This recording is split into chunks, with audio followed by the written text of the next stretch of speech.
Let me take you where the air smells like green, lush, patient green, and where the sky, on good days, blushes at its own beauty.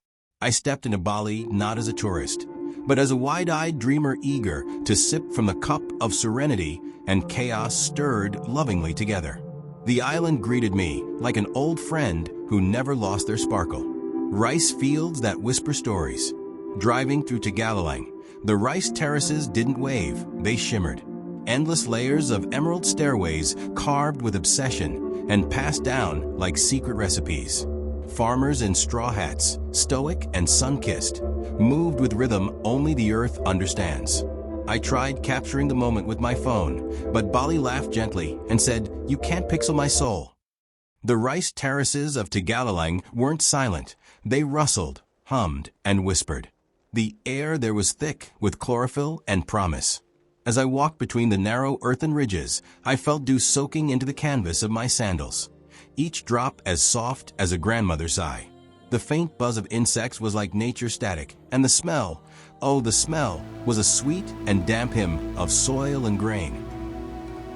Down south in Uluwatu, the sea sang in verses that rhymed with freedom. I watched surfers tango with tides that didn't care for manners. The sand was sugar with sunburned edges, and even my footsteps felt poetic. One evening, the sunset took so long to leave that I started telling it jokes, and I swear it laughed in colors. Uluwatu's coastline had the salty swagger of an old sea captain. The waves crashed with enough drama to audition for Broadway, and each gust of wind tasted faintly like seaweed and freedom. I laid on the sand, warm as toast under my back, while the sounds of gamelan music drifted from a nearby clifftop temple. Coconut oil mingled with the ocean breeze, making every inhale smell like vacation. North of the tourist trail, I found Secumple Falls, a cascade so dramatic it could star in its own soap opera.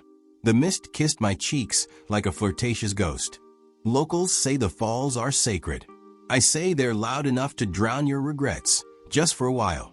At Secumple, I felt the ground pulse beneath my feet before I ever saw the water.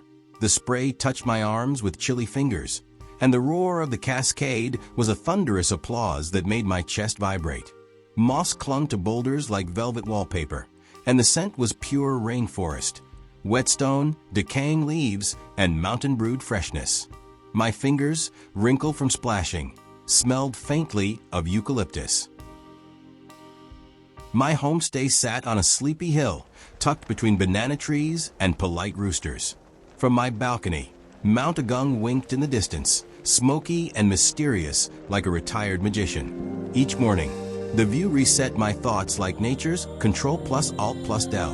In my homestay, I woke each morning to the sound of offerings being arranged, the delicate plink of petals, and the soft swish of woven trays. The view, banana palms swaying like gossiping aunties, was framed by Mount Agung, whose smoky silhouette made the sky blush purple. The floor was cool beneath my feet, and the coffee, thick and bittersweet, tasted like a secret kept in silence and spice. I hiked Mount Batter before dawn, guided by flashlight and foolish bravery. At the top, the volcano exhaled softly, like it had just heard a good story.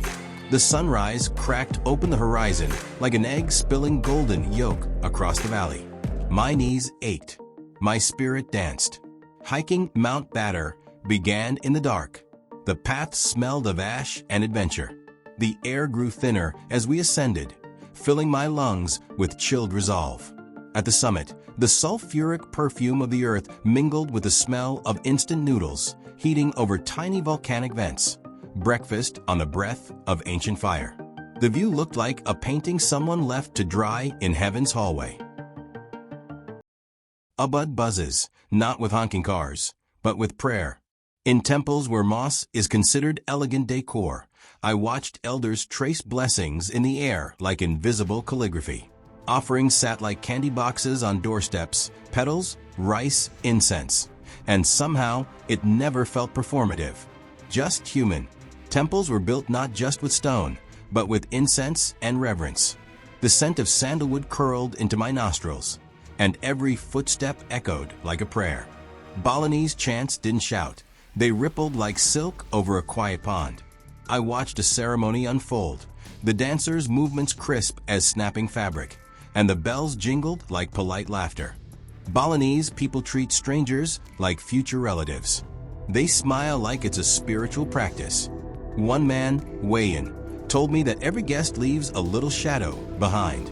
I asked what he meant, and he said, "Good shadows follow you, especially from Bali." Each greeting I received felt like a sunbeam. People spoke with hands, eyes, and occasionally an open heart. Wayan, my host, always smelled faintly of clove cigarettes and lemongrass, and when he laughed, it was a belly laugh that shook the horizon. We shared stories under lanterns strung like fireflies, sipping tamarind juice with a tang that puckered the soul. Warungs, humble little eateries, served plates of nasi goreng so flavorful I suspected wizardry. Satay grilled beside the street smelled like nostalgia and tasted like applause. I burned my tongue on babi guling, but forgave the pig immediately. Even the fruit tasted flirtatious, mangoes that seduce you mid-bite. The first bite of nasi campur was an orchestral affair. The rice, fluffy and steaming, carried a background note of jasmine. The sambal was a firecracker that exploded behind the molars and lingered. I bit into jackfruit with hesitation and was met with a texture that slinked like silk and tasted like sweet confusion. In tiny warungs, the clatter of woks played percussion, and every meal felt like a rehearsal dinner for flavor royalty.